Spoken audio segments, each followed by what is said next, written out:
राम राम जी। आप देख रहे हैं टुडे हरियाणा यूट्यूब चैनल। जो भी साथी चैनल पर पहली बार आए हैं वो चैनल को सब्सक्राइब कर लीजिए। आइए आपको बताते हैं आज हरियाणा की 25 बड़ी खबरें। हरियाणा में लगातार हो रही भारी बारिश के कारण नदियों का पानी तेजी से ऊपर आ गया है। पहाड़ों में तेज बरसात होने की वजह से कुरुक्षेत्र के कई गांवों में मारकंडा नदी का पानी अंदर घुस गया है। इसके साथ ही कैथल जिले में गगन नदी का पानी भी 11 फीट ऊपर तक पहुंच चुका है। मौसम विभाग ने आज भी राज्य के दो बड़े जिले पंचकुला और यमुनानगर में बहुत तेज बारिश होने का अलर्ट जारी किया है। अचानक गांव में पानी घुसने की वजह से खेतों में कड़ी फसलें डूब गई हैं और आम लोगों का जीना मुश्किल हो गया है। सरकार और प्रशासन की टीमें प्रभावित इलाकों में राहत पहुंचाने के लिए पूरी तरह मुस्तैद हैं। हरियाणा में संजय दत्त को कांग्रेस का नया प्रभारी बनाए जाने के बाद पार्टी के अंदर भारी कलह शुरू हो चुकी है। सिरसा के कांग्रेस विधायक गोकुल सेतिया ने पार्टी की बैठक को लेकर एक बड़ा बयान दिया। चंडीगढ़ पार्टी दफ्तर में पहुंची इस मीटिंग के दौरान मंच पर नेताओं ने बैठने की जगह को लेकर जमकर झगड़ा हुआ। विधायक सेतिया का कहना है कि उनके 4 से 5 विधायक बैठक छोड़कर चले गए हैं और बाकी बचे लोग भी समझ नहीं पा रहे हैं। इस हंगामे के दौरान सारण और हंसराम के नेताओं ने मंच पर रखी अपने नाम की पर्चियां तक फाड़ दी। चुनाव से ठीक पहले कांग्रेस के अंदर यह आपसी विवाद अब पूरी तरह खुलकर सामने आ गया है। जजपा पार्टी के बड़े नेता अजय सिंह चौटाला शनिवार को सोनीपत जिले के धनाना आश्रम पहुंचे। वे वहां जेल में बंद रहे आश्रम के मुख्य सेवादार रामपाल से मुलाकात करने गए थे। इस मुलाकात के दौरान अजय चौटाला ने रामपाल के पैर छूकर अपना आशीर्वाद लिया।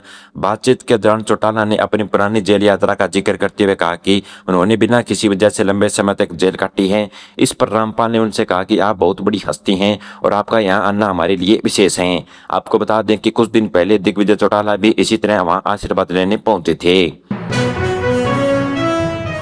हरियाणा के पूर्व मुख्यमंत्री भूपेंद्र सिंह हुड्डा ने गुरुग्राम और नूंह में बिजली सप्लाई का काम प्राइवेट कंपनियों को सौंपने के लिए फैसले पर सरकार के खिलाफ मोर्चा खोल दिया है।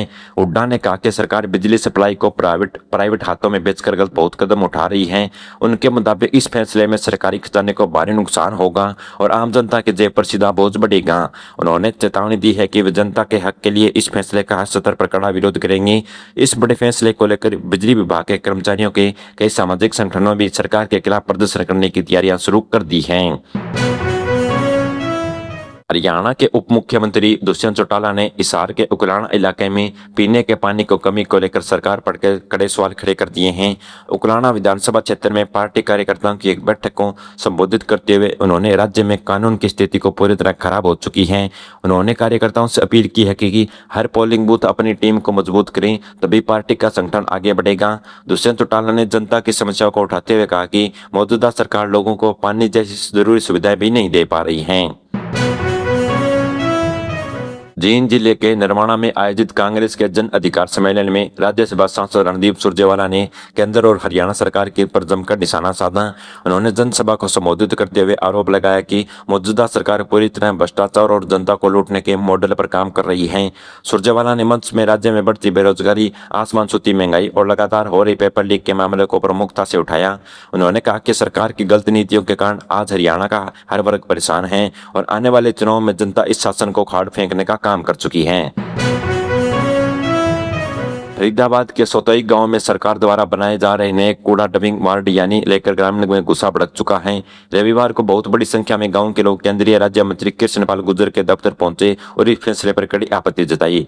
ग्रामीणों ने साफ कहा कि आबादी वाले पहले क्षेत्र में कूड़ा डालने की जगह पूरे इलाके में बीमारियां फैलेंगी।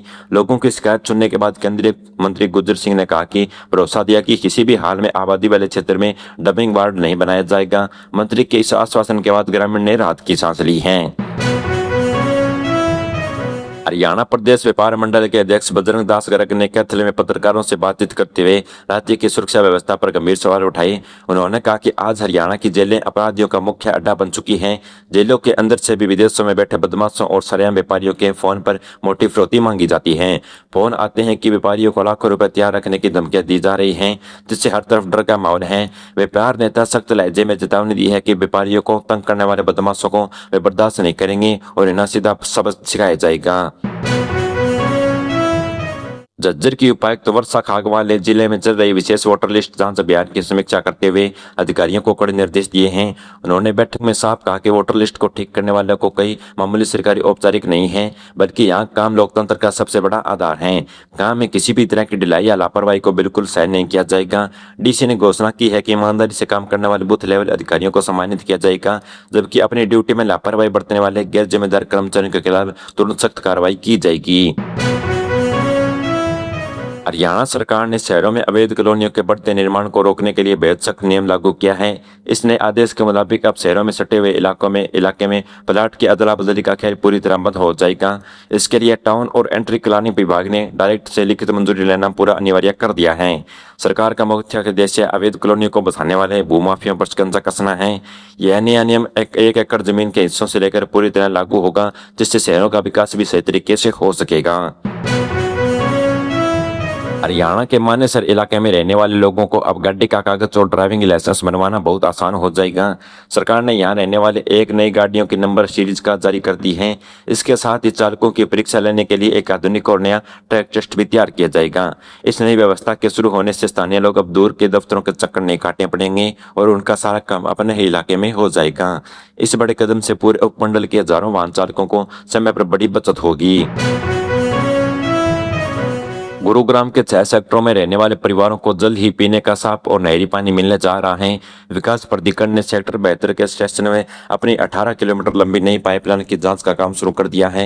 इस नई पाइपलाइन के चालू होने से इलाके में जमीन के अंदर पानी की निर्भरता काफी कम हो जाएगी और उन्हें बेहतर कनेक्टिविटी का पानी मिलेगा। इस नए प्रोजेक्ट का पूरा होने के बाद द्वारका एक्सप्रेस से बचे हुए एक अधूरे हिस्सों को भी जोड़ दिया जाएगा और टेस्टिंग पूरी तरह होते ही घरों में पानी की सप्लाई शुरू कर दी जाएगी। सोनीपत से हरिद्वार जाने वाले यात्रियों को और श्रद्धालुओं के लिए रोडवेज विभाग ने एक शानदार ऐसी बस सेवा शुरू कर दी है।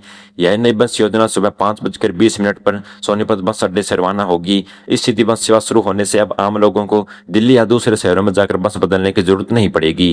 विभाग ने इस आरामदायक सफर के लिए यात्रा का किराया भी 400 रुपये तय कर दिया है। इस सुविधा से उत्तराखंड से जाने वाले पर्यटकों का भी समय बचेगा और उनका सफर बेहद आसान हो जाएगा। हरियाणा सरकार ने गुरुग्राम के पटौती इलाके में यातायात को बेहतर बनाने के लिए 40 नई सड़कों बनाने के लिए हरी झंडी दे दी है। इस नए प्रोजेक्ट के तहत लगभग 37 किलोमीटर लंबी सड़कें बनाई जाएगी। सरकार ने इस बड़े फैसले से ग्रामीण इलाकों में आपस में कनेक्टिविटी काफी मजबूत हो जाएगी। विभाग के अधिकारियों के अनुसार इन सभी सड़कों को बनाने के लिए असली जमीन का काम इस बार बरसात का मौसम खत्म होने के साथ ही शुरू कर दिया जाएगा। इससे राहगीरों को गड्ढों से राहत मिलेगी। बहादुरगढ़ में जुलाई के शुरुआत महीने में ही 10 दिनों के अंदर 100 मिलीमीटर से ज्यादा पानी बरसने के कारण जल भराव की बड़ी समस्या खड़ी हो चुकी है। 11 सालों में यह दूसरी बार हुआ है जब शुरुआती दिनों में इतनी ज्यादा बरसात दर्ज की गई है। तेज पानी गिरने की वजह से बाग बावला मोहल्ला सहित कई रिहायशी इलाकों में 24 घंटों से ज्यादा पानी जमा रहा है। इस समस्या से गंभीर पानी निकालने दावे पूरी तरह पोल खुल चुकी है। मौसम विभाग ने शहर में आज भी फिर भी तेज बारिश होने की संभावना जताई है।